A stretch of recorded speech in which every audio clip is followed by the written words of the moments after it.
Film की शुरुआत एक अजीब और रहस्यमयी सीन से होती है। रेड सूट पहने एक लड़की बेड पर बैठी होती है। तभी अचानक कोई अदृश्य शक्ति उसकी पहनी हुई ज्वेलरी उतारने लगती है। यहीं पर खुलासा होता है कि उस लड़की ने एक बूढ़ी औरत की मदद से एक डेमन से शादी की है। सीन कट होता है और अब हमें 3 लड़कियां दिखाई जाती हैं जो एक ही घर की सदस्य हैं। तीनों मिलकर एक चिकन शॉप चलाती हैं। वे सुबह सुबह दुकान पर पहुंचकर दिन के ऑर्डर तैयार करने लगती हैं। इधर घर पर रेंटी और उसके पति बोबो की छोटी बेटी अपने पिता से स्कूल छोड़ने की गुजारिश करती है क्योंकि घर की सभी औरतें पहले ही शॉप पर जा चुकी होती हैं। बोबो मान जाता है। तभी उसका भाई बायू वहां पहुंचता है, हाथ में एक मुर्गा लिए हुए। बायू का कोई खास काम नहीं था। वह दिन भर घर पर रहता और मुर्गों की लड़ाई करवाता था। बोबो उसे समझाते हुए कहता है, क्या यही जिंदगी है? तुम्हारी पत्नी प्रेग्नेंट है और फिर भी काम पर जाती है। तुम्हें उस पर जरा भी तरस नहीं आता? लेकिन बायू बेशर्मी से जवाब देता है, मैं जो कर रहा हूँ वो एक बड़ी इन्वेस्टमेंट है। एक दिन हम इसी से अमीर बनेंगे। नाश्ते की मेज पर पूरा परिवार इकट्ठा होता है। बोबो की माँ यानी ओल्ड लेडी गुस्से में रेंटी को कोस रही होती है क्योंकि रेंटी की जिम्मेदारी थी सबके लिए नाश्ता बनाना, लेकिन वह बिना नाश्ता बनाए ही शॉप चली गई थी। तभी तीनों लड़कियां घर लौट आती हैं। ओल्ड लेडी सिटी को प्यार से बुलाती हैं, लेकिन रेंटी को डांटती है, जबकि शॉप पर सबसे ज्यादा मेहनत उसी ने की थी। उन्हें लगता है कि चाहे रेंटी बाहर कितना भी काम कर ले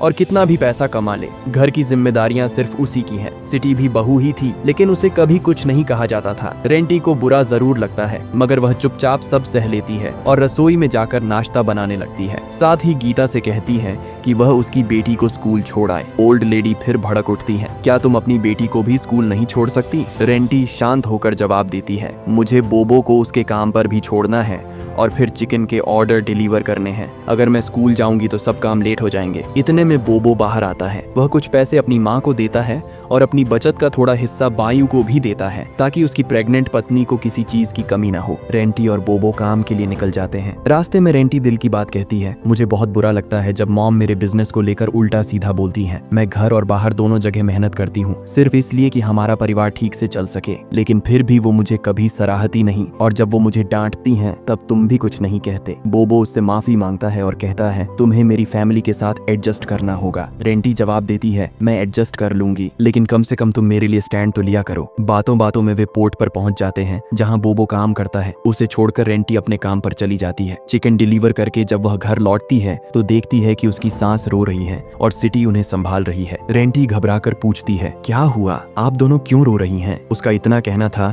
कि सास गुस्से में उस पर भड़क उठती हैं। वे उसे लापरवाह कहती हैं और जाने क्या क्या सुनाने लगती हैं और फिर जाकर उसे बताती हैं कि उसकी बेटी का एक्सीडेंट हो गया है। ये सुनकर रेंटी की हालत खराब हो गई और वह तुरंत हॉस्पिटल पहुंच गई। हॉस्पिटल में उसे गीता मिलती है। गीता उससे माफी मांगती है और कहती है कि यह सब उसकी गलती है। वह ही नीना को स्कूल से लेने जाना भूल गई थी। जब देर हो गई तो नीना खुद घर आने लगी और रास्ते में उसका कार से एक्सीडेंट हो गया। ये सुनकर रेंटी और टूट जाती है। वह डॉक्टर के पास जाती है और नीना की हालत पूछती है। डॉक्टर बताते हैं कि नीना की स्थिति बहुत गंभीर है। ये सुनकर रेंटी रोने लगती है और उनसे विनती करती है कि उसकी बेटी को बचा लें। चाहे जितना भी पैसा लगे या कोई भी सर्जरी करनी पड़े, वह सब करने को तैयार है। डॉक्टर उसे हिम्मत देते हैं और प्रार्थना करने के लिए कहते हैं। रेंटी अकेली हॉस्पिटल में बैठी होती है। वह बहुत परेशान थी। तभी एक बूढ़ी औरत उसके पास आती है जिसका नाम ओटारी था। वह उसे कुछ खाने को देती है और कहती है कि वह जानती है रेंटी अपनी बेटी की वजह से परेशान है, इसलिए उसने सुबह से कुछ नहीं खाया। रेंटी हैरान होती है क्योंकि उसने इस औरत को अपनी बेटी के बारे में कुछ नहीं बताया था, फिर भी वह कुछ नहीं कहती। ओटारी उसे एक पेपर देती है और कहती है कि अगर यहाँ इलाज संभव न हो तो वह दूसरे तरीकों के बारे में भी सोच सकती है। यह कहकर वह चली जाती है। कुछ समय बाद रेंटी को बताया जाता है कि नीना को बचाने के लिए बड़ी ब्रेन सर्जरी करनी होगी, जिसके लिए बहुत पैसे चाहिए। रेंटी की सारी बचत भी कम पड़ जाती है। वह अपनी गाड़ी बेचने का फैसला करती है, लेकिन फिर भी पैसे पूरे नहीं होते। वह घर जाकर घर बेचने की बात करती है, लेकिन उसकी माँ और बायू मना कर देते हैं। माँ उसे ही डांटने लगती है और नीना के एक्सीडेंट के लिए उसे जिम्मेदार ठहराती है। वह कहती है कि रेंटी ने बिजनेस में ध्यान देते देते अपनी बेटी पर ध्यान नहीं दिया। घर में कोई भी उसकी मदद के लिए तैयार नहीं होता। रेंटी अपने पति से भी संपर्क नहीं कर पाती क्योंकि वह समुद्र में जहाज पर नौकरी कर रहा था। यहाँ तक कि बायू उसके पति की बचत देने से भी मना कर देता है और कहता है कि वह पैसे उसकी पत्नी के काम आएंगे। जब कोई रास्ता नहीं बचता तो रेंटी को हॉस्पिटल वाली औरत याद आती है। वह कमरे में जाकर वह पेपर निकालती है और ओटारी से संपर्क करती है। ओटारी उसे पैसे नहीं देती करती। वह असल में एक जादूगरनी थी। वह रेंटी से कहती है कि उसे गौरी नाम के एक रिचुअल का हिस्सा बनना होगा। इस रिचुअल में उसकी शादी एक डीमन से करवाई जाएगी। वह कहती है कि शादी होते ही उसके सारे मसले खत्म हो जाएंगे, उसकी बेटी भी ठीक हो जाएगी और जो भी उसे परेशान करता है सब समस्याएं खत्म हो जाएंगी। रेंटी को डर भी लगता है और यह सब गलत भी लगता है, लेकिन उसके पास कोई और रास्ता नहीं था, इसलिए वह मान जाती है। रिचुअल के लिए जादूगरनी तैयारी करती है। वह अपने हाथों से रेंटी को नहलाती है और कुछ मंत्र पढ़ती है। फिर उसके मुंह में कच्चा चिकन का लीवर रखती है। इसके बाद उसे सजाकर एक सजे हुए कमरे में ले जाती है जहां पूरा फर्श मोगरे के फूलों से ढका होता है। जादूगरनी कहती है कि यहाँ उसे अपना शरीर डीमन को समर्पित करना होगा, तभी उसके सारे मसले खत्म होंगे। इस समय वह डीमन की दुल्हन बन चुकी होती है। उसकी शादी हो जाती है। फिर वही दृश्य दिखाया जाता है जिससे कहानी शुरू हुई थी। एक अदृश्य शक्ति उसके कपड़े और गहने उतार देती है और उस पर हावी हो जाती है। बाहर खड़ी जादूगरनी यह सब देखती है और खुश होती है। वो डीमन रात भर रेंटी के साथ इंटीमेट होता है। फिर सब खत्म होने के बाद जादूगरनी उसके पास आती है और कुछ चीजें देते हुए कहती है कि अब से हर हफ्ते उसे उस डीमन को चिकन का लीवर चढ़ाना होगा। आज यह काम उसने खुद किया है, लेकिन आगे से रेंटी को यह खुद करना होगा। अगले दिन घर का सीन दिखाया जाता है। बायू परेशान था क्योंकि उसका एक रोस्टर गुम हो गया था। तभी उसकी मॉम उसे बुलाकर कहती हैं कि उन्हें हॉस्पिटल ले चले। वह नीना से मिलना चाहती हैं, लेकिन बायू का मूड ठीक नहीं था। सिटी भी गुस्से में थी क्योंकि रेंटी के घर पर न होने से सारे काम उसे करने पड़ रहे थे। इसी दौरान एक कार आकर घर के बाहर रुकती है। कार से नीना उतरती है और खुशी से अपनी ग्रैंड माँ के पास जाती है। ग्रैंड माँ उसे देखकर खुश हो जाती हैं क्योंकि नीना बिल्कुल पहले जैसी ठीक लग रही थी। सिटी हैरान रह जाती है। उसे यकीन नहीं होता कि नीना एक दिन में इस तरह ठीक हो सकती है। वह सोचने लगती है कि रेंटी ने ऐसा क्या किया। वह यह बात बायू से कहती है, लेकिन बायू उसे ज्यादा न सोचने को कहता है। वह कहता है, शुक्र करो कि घर बिकने से बच गया और हमें पैसे भी नहीं देने पड़े। सिटी कहती है कि उसे लगता है रेंटी ने काला जादू किया है। बायू उसकी बात अनसुनी कर देता है। सिटी रेंटी पर नजर रखने लगती है। उसे लगता है कि उस दिन के बाद से रेंटी अजीब हरकतें करने लगी है। एक दिन सिटी देखती है कि रेंटी ने घर की सारी खिड़कियां और दरवाजे बंद कर दिए हैं और अंधेरे में काउच पर बैठी है। वह उससे पूछती है कि इतना अंधेरा क्यों किया है। तभी डोर बेल बजती है। सिटी दरवाजा खोलने जाती है तो बाहर रेंटी और नीना खड़ी होती हैं। सिटी डर जाती है क्योंकि अंदर भी रेंटी बैठी थी। वह पीछे मुड़कर देखती है तो अंदर वाली रेंटी उसे अजीब मुस्कान देकर गायब हो जाती है। सिटी बाहर वाली रेंटी और नीना को छोड़कर दूसरी रेंटी को देखने जाती है, लेकिन वहां कोई नहीं होता। ये सब देखकर वह डर जाती है। वह यह बात गीता को बताती है कि उसने एक ही समय पर 2 रेंटी देखी हैं। वह यह भी कहती है कि जिस रात से नीना हॉस्पिटल से लौटी है उसी रात से रेंटी अजीब व्यवहार कर रही है। गीता उसकी बातों पर विश्वास नहीं करती। उसे लगता है सिटी पहले की तरह फिर बढ़ा चढ़ा कर बोल रही है। तभी वे देखती हैं कि रेंटी नहाने जा रही है। सिटी कहती है कि रेंटी ने पहले कभी रात में नहीं नहाया। गीता उसे कहती है कि रेंटी को छोड़कर अपने कमरे में चलो। करीब 1 घंटे बाद बायू घर लौटता है और सिटी से नूडल्स बनाने को कहता है। सिटी किचन में जाती है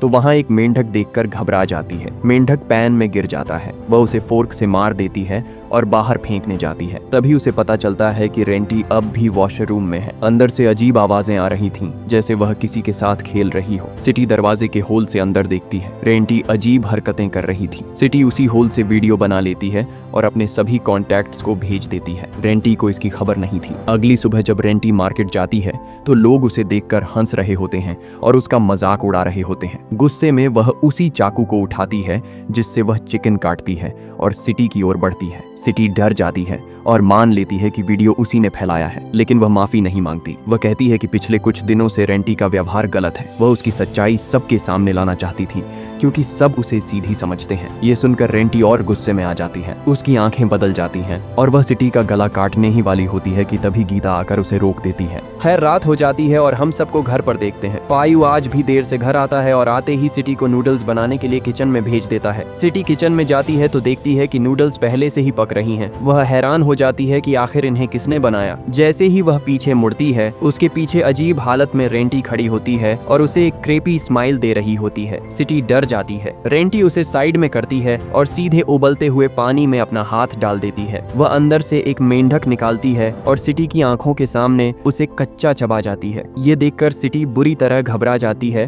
और तुरंत भाई को उठाने के लिए भागती है। लेकिन जब वह बेडरूम में पहुंचती है तो बिस्तर पर भाई नहीं बल्कि रेंटी लेटी होती है। रेंटी अचानक उस पर झपटती है, उसे नीचे गिराती है और उसका गला दबाकर मार देती है। इसके बाद वह अपने हाथों से उसका पेट चीरती है, उसका लीवर निकालती है और खा जाती है, फिर उसे वहीं मरता हुआ छोड़कर चली जाती है। सुबह असली पायु घर लौटता है। गीता उससे कहती है कि जाकर अपने कमरे से सिटी को उठा ले, क्योंकि उन्हें मार्केट भी जाना है। भाई कमरे में जाता है लेकिन सिटी वहां नहीं मिलती। वह परेशान होकर पूरे घर में उसे ढूंढता है। जब सिटी कहीं नहीं मिलती तो मॉम कहती है कि क्या पता वह अपने पेरेंट्स के घर चली गई हो। रेंटी से लड़ाई के बाद सिटी के गायब होने की गलती भी मॉम रेंटी पर ही डाल देती है और उसे डांटने लगती है। तब गीता रेंटी का साथ देती है और कहती है कि रेंटी ने कुछ नहीं किया, पहले सिटी ने ही उसकी गलत वीडियो बनाकर वायरल की थी। सिटी को ढूंढते हुए जब पायु बाहर जाता है तो देखता है कि उसके काफी सारे रोस्टर भी कम हो गए हैं। ये देखकर वह और परेशान हो जाता है। अगली रात रेंटी दोबारा नहाने के लिए जाती है। उसके बाल बिखरे होते हैं,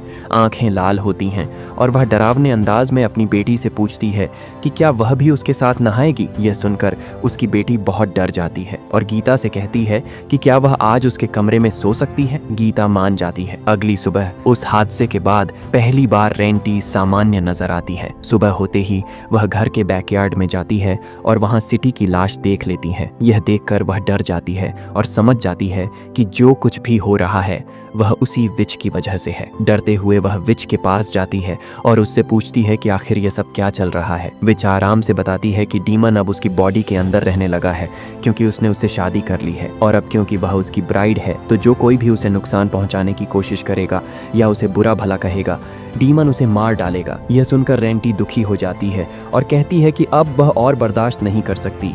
वह अपने परिवार में और परेशानी नहीं देखना चाहती। तब विच साफ कह देती है कि अब चाहे वह कुछ भी करे या चाहे जो भी सोचे, वह हमेशा के लिए डीमन की ब्राइड ही रहेगी। रेंटी रोते रोते घर वापस आ जाती है। सीन कट होता है और रात में पायु को दिखाया जाता है जो रोस्टर्स की लड़ाई करवा रहा होता है। तभी उसे भीड़ में खून से लथपथ सिटी खड़ी दिखाई देती है। वह सब कुछ छोड़कर उसके पीछे जाता है लेकिन वहां कोई नहीं होता। जब वह वापस आता है तो उसे पता चलता है कि वह अपनी गेम हार चुका है और अब अपना रोस्टर घर भी नहीं ले जा सकता। आज पहली बार उसे हारने का दुख नहीं होता, क्योंकि वह पहले से ही बहुत ज्यादा परेशान है। घर पहुंचने पर उसे अपने आसपास अजीब चीजें दिखाई देने लगती हैं। वह अजीब चीज उसे एक गड्ढे के पास ले जाती है जहां उसे अपनी पत्नी सिटी की मरी हुई लाश दिखाई देती है। ये देखकर वह टूट जाता है। घर आते ही वह रेंटी का गला पकड़ लेता है और रोते हुए पूछता है कि आखिर उसने सिटी को क्यों मारा, उसने उसका क्या बिगाड़ा था। रेंटी कहती है कि उसने कुछ नहीं किया, लेकिन वह उसकी शर्ट दिखाकर कहता है कि वह जानता है यह उसी ने किया है। मॉम, जिन्हें घर की इज्जत की सबसे ज्यादा चिंता थी, भाइयों को समझाती हैं कि यह बात घर से बाहर नहीं जानी चाहिए। अगर लोगों को पता चला कि उनके घर की औरतें किलर हैं तो बदनामी होगी। वह कहती हैं कि चुपचाप सिटी को दफना दो। भाई उनकी बात मान लेता है और बिना किसी को बताए अपनी पत्नी को दफना देता है। जब वह यह कर रहा होता है तो देखता है कि रेंटी उसके रोस्टर्स की तरफ जा रही है। वह तुरंत उसका पीछा करता है। तभी रेंटी उसे उठाकर दूर फेंक देती है। पायु दूर जाकर गिरता है। फिर रेंटी बिना उसे छुए उसकी दोनों आंखें बाहर निकाल देती हैं और उसे ऐसी जगह गिरा देती है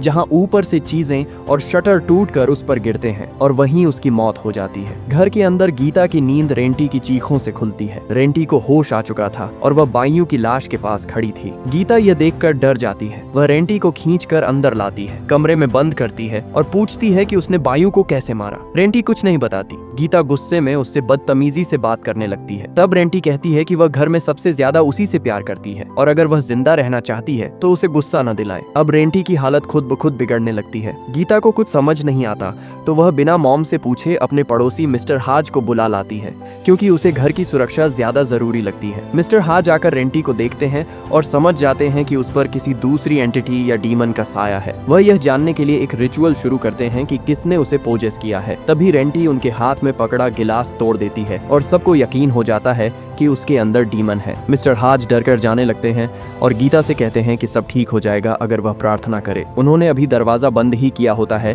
कि कमरे में बंद रेंटी उनके पास आ जाती है और कान में कहती है कि अगर जिंदा रहना है तो इस सब से दूर रहो। अगली सुबह रेंटी का पति बोबो घर लौट आता है। गीता और मॉम उसे सारी बात बताते हैं, लेकिन वह किसी पर विश्वास नहीं करता। वे उसे चेतावनी देते हैं कि वह उस कमरे का दरवाजा न खोले जहाँ रेंटी बंद है। वह दरवाजा नहीं खोलता लेकिन नॉक करता है। अंदर से एक डरावनी मर्दाना आवाज आती है कि वह कमरे में नहीं आ सकता। ये सुनकर वह चौंक जाता है। वह अंदर झांक कर देखता है तो रेंटी अजीब हालत में दिखती है और अचानक उसे डीमन की आंख दिखाई देती है। वह डर कर पीछे हट जाता है। अब उसे गीता की बातों पर विश्वास होने लगता है, इसलिए वह गीता के साथ साथ इस मुसीबत का हल ढूंढने निकल जाता है। घर पर मॉम नीना को रेंटी के लिए खाना देकर भेजती हैं। नीना जब खाना लेकर उसके पास जाती है तो रेंटी बहुत डरावनी दिख रही होती है। उसके दांत पीले पड़ चुके थे, आंखें सफेद हो चुकी थीं। वह अजीब अंदाज में नीना से कहती है कि उसे खोल दे। अपनी माँ की ऐसी हालत देखकर नीना रोने लगती है। उधर गीता बोबो को बता चुकी होती है कि हॉस्पिटल में रेंटी को एक अजीब औरत मिली थी। वे लोग हॉस्पिटल भी जाते हैं लेकिन वहाँ अब उन्हें वह औरत नहीं मिलती। घर पर दिखाया जाता है कि रेंटी के अंदर का डीमन नीना को धमकी देता है कि आज तुम सब मारे जाओगे। नीना यह बात अपनी ग्रैंडमा को बताती है और ग्रैंडमा बो को कॉल करके सब कुछ बताकर जल्दी घर आने को कहती हैं क्योंकि उन्हें बेचैनी होने लगती है। उन्हें पता नहीं होता कि रेंटी उसी वक्त उनके पीछे खड़ी है। इसके बाद सिर्फ ओल्ड लेडी की चीख सुनाई देती है। जब नीना वहां पहुंचती है तो ओल्ड लेडी मरी हुई मिलती है और पीछे रेंटी खड़ी होती है, जिससे साफ हो जाता है कि रेंटी के अंदर के डीमन ने उन्हें भी मार दिया। बाबू और गीता घर आते हैं तो नीना डरकर तुरंत उनके पास जाती है। वह कुछ कह पाती उससे पहले रेंटी वहां आ जाती है। नीना डरकर छिप जाती है और रेंटी बोवो पर हमला कर देती है। वह बड़ी सीजर से बार बार उसके पेट में वार करती है और कहती है कि अब तुम रेंटी के हस्बैंड नहीं रहे। इसके बाद वह गीता की ओर बढ़ती है लेकिन नीना रोने लगती है क्योंकि उसके डैड अब नहीं रहे। रोने की आवाज से रेंटी को उसका पता चल जाता है और वह उसके सामने आ जाती है। मारने से पहले नीना कहती है प्लीज मॉम ठीक हो जाएं। ये सुनकर रेंटी के अंदर सोई हुई उसकी सोल जागने लगती है क्योंकि डीमन ने उसकी बॉडी पर पूरी तरह कब्जा किया हुआ था। रेंटी होश में आते ही समझ जाती है कि वह सबको मार चुकी है और अब गीता को भी मारने वाली थी। वह गीता से कहती है कि तुम लोग यहाँ से भाग जाओ, मैं किसी भी वक्त फिर पहले जैसी हो सकती हूँ। नीना को लेकर निकल जाओ, मैं तुम्हें मारना नहीं चाहती, मैं किसी को नहीं मारना चाहती। वह दोनों से माफी मांगती है। गीता उसे छोड़ना नहीं चाहती लेकिन रेंटी कसम देकर नीना को लेकर उसे वहाँ से भेज देती है। इसके बाद वह खुद पर पेट्रोल डालकर आग लगा लेती है और यहीं रेंटी और उसके डीमन की कहानी खत्म हो जाती है। पोस्ट क्रेडिट सीन में गीता और नीना को दूसरे गांव में नया घर लेते दिखाया जाता है। उन्हें लगता है कि अब मुसीबत खत्म हो चुकी है, लेकिन जब गीता अलमारी खोलती है तो अंदर वही ब्राइडल ड्रेस मिलती है जो शुरुआत में डीमन ब्राइड बनने के लिए रेंटी ने पहनी थी। और इसी संकेत के साथ कि खतरा अब भी खत्म नहीं हुआ, मूवी समाप्त हो जाती है।